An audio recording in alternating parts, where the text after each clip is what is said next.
What's up, everybody? Welcome back to the channel. Okay, so I've got a quick update for you guys to a story I covered a while back, and we're going to get into it. It's probably going to be a quick video. I'm not exactly sure yet. It just depends on how my motor mouth goes.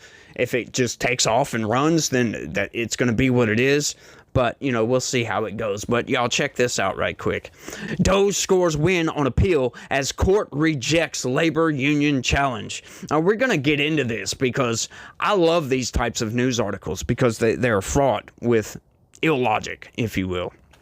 Well, let's get into it. And, you know, what's fascinating about this one in particular, the original story when they first filed the lawsuit was covered by everybody. Like, all the news outlets covered this. Fox News and Dev Discourse is the only two news articles that covered this one in particular. Why is that? I wonder. Maybe because it gives the Trump administration a win. Yeah, a lot of news places, they just don't cover these news articles when Trump wins. So it's hard to find these. You hear about something and you have to go actually search. It doesn't show up in your feed, none of that stuff. You got to go and actually type it into the search bar, you know, appeals court, blah, blah, blah, blah, blah, and then it comes up. It's like, why? Like, why do none of the other ones cover these things? It blows my mind. I'm sorry about that little rant, but, you know, it is what it is. Curious thoughts that cross my mind, if you will. A federal appeals court on Tuesday rejected an effort by a group of labor unions to block President Donald Trump's Department of Government Efficiency, or DOGE, from accessing potentially sensitive U.S. user data from several government agencies. Now, I wonder what they mean by potentially sensitive data. What do you mean potentially? Is it sensitive or is it not? Like, it's none of these things are generally called into question. Like, you have sensitive data and then you have data that's not that sensitive. It falls into either one or the other category. This is what I don't like about the ambiguity of some of these news articles. They throw these qualifier words in there that just change the whole language, change the whole meaning of a total paragraph, like just outright. Because it's like, you know, once it could have been, you know, straight to the point if they would have took that one word out, but now it's just ambiguous and you're not really sure, like, oh, potentially sensitive data. What is the potentiality of this sensitive data? Judges on the Fourth Circuit Court of Appeals ruled 2-1 to vacate a lower court's preliminary injunction that blocked DOGE from accessing certain user data, citing concerns that DOGE's access would violate federal privacy laws. The ruling is a near-term win for the Trump administration, allowing DOGE to access sensitive user information compiled by the U.S. Department of Education, Treasury Department, and Office of Personnel Management. The unions had sued to block the access earlier this year, citing privacy concerns. Now I love this facet about these news articles, about especially these lawsuits like this. Not this news article in particular, but this lawsuit. It's fascinating. Okay, so you get the government, right? Donald Trump comes in, he campaigns on this. I'm going to create an agency that'll audit the federal government to give transparency to the American people. So he does this. He creates this thing. As a matter of fact, he doesn't really create anything. He takes an already existing agency and kind of destroys it, rebrands it as DOGE, and, you know, installs Elon Musk as the head advisor or whatever, and he comes in, he brings some people in, they hire these people, and they go in and they start auditing the federal government. And then, get this, so you got the federal government auditing the federal government. Labor unions, you heard that right. Unions, right? Teachers unions, labor unions, whatever it is, right? Sued the government to stop it from auditing itself on privacy grounds. Hang on just a second. So we get this election. You get the entirety of the electorate. Vote for Donald Trump in a damn near landslide, right? These days, it's considered a landslide because a Republican and Donald Trump at that.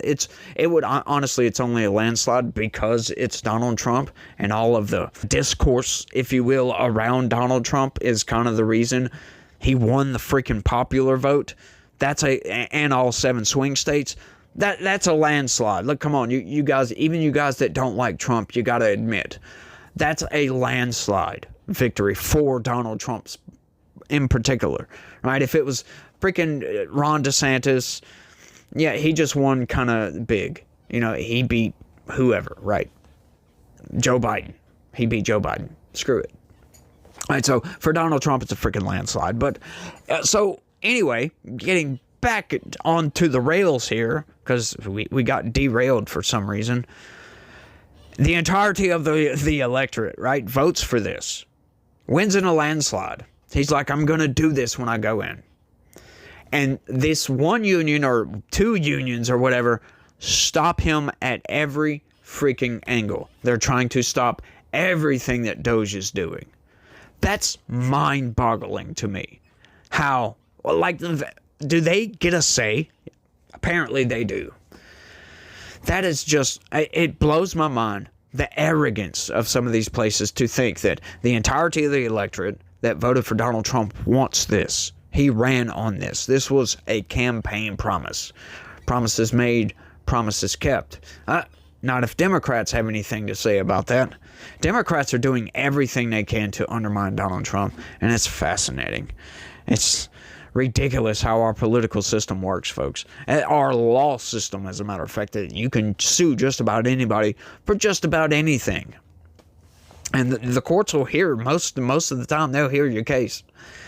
The 2-1 appeals court ruling vacates the lower court's preliminary injunction handed down by a U.S. District Judge, Deborah Boardma, and remands it back to the lower court to be heard on its merits. The computerized data could include access to Social Security numbers and immigration and citizenship status.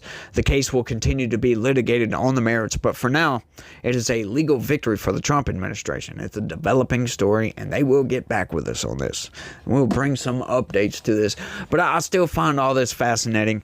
You know, it's another win for the Trump administration because pretty much everything he's doing is on the up and up, right? Like, most of the firings, like all of that got thrown through the freaking court system, right? But most of that has gone through. They've fired hundreds of thousands of people at this point, so the federal government has lost hundreds of thousands of jobs, which made the jobs report look horrible, by the way. And then once again, Democrats are using a win to bludgeon Trump over the head with. That's fascinating, don't you think? Like, Trump gets a win, he comes through on a campaign promise, and Democrats are using that through manipulative means to bludgeon Republicans and their base, right? Like, it's just fascinating to me. And they're doing this at every single angle that they can, right? Oh, how? Oh, the job numbers. That's how they're doing it. Because Donald Trump fires a bunch of people, that shows up into the job numbers, and then Democrats use those job numbers to say the economy sky is falling. Yeah, the economic sky is falling, by the way. And then you include all the tariffs with that. But, you know, when you look at, like, I don't know, inflation, stock market, these other indicators, right? Like, think about it like this. Under the Biden administration, we were told, look at the stock market. That's the only indicator that you need to assess what is going on in the economy. Well, let's do that then. Let's look at the stock market. Stock market's doing pretty good. You know, Donald Trump fluctuated the hell out of that thing by implementing tariffs, or just announcing the tariffs. Fluctuated the hell out of the stock market, which was fascinating. I'm not sure why. Like, I understand the underlying reasons, but why would an announcement affect it that much? He didn't even implement the tariffs, just the announcement. It's wild how the stock market works.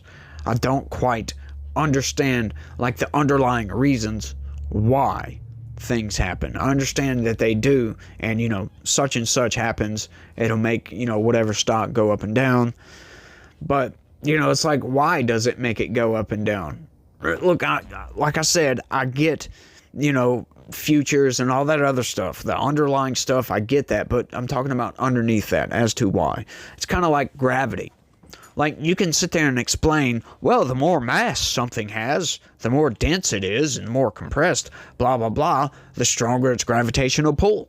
You can sit there and explain that to people all day long. But if somebody comes up and says, but why though? You don't have an answer for that.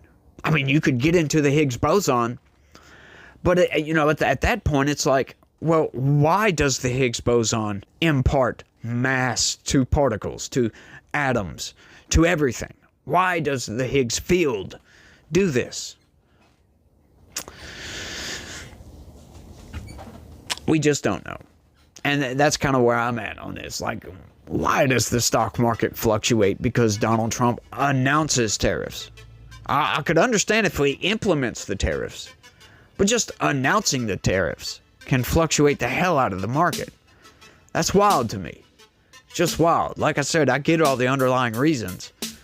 But once again, you get those underlying reasons and you're still like, but why though? I don't know. I find it fascinating. I tried to stretch this to 10 minutes. I think I did a pretty good job. Y'all let me know what y'all think about all this down in the comments section. I think that's all I got on this one. Y'all don't forget to smash that like button for me. Subscribe if you're new around here and you want more videos like this. Share this video anywhere and everywhere you can, or share the channel. Tell your friends, tell your family, tell your neighbor, tell the homeless guy down the road who's probably not going to be there if you live in Washington, D.C. They're probably not going to be around for much longer, so go tell him as quickly as possible.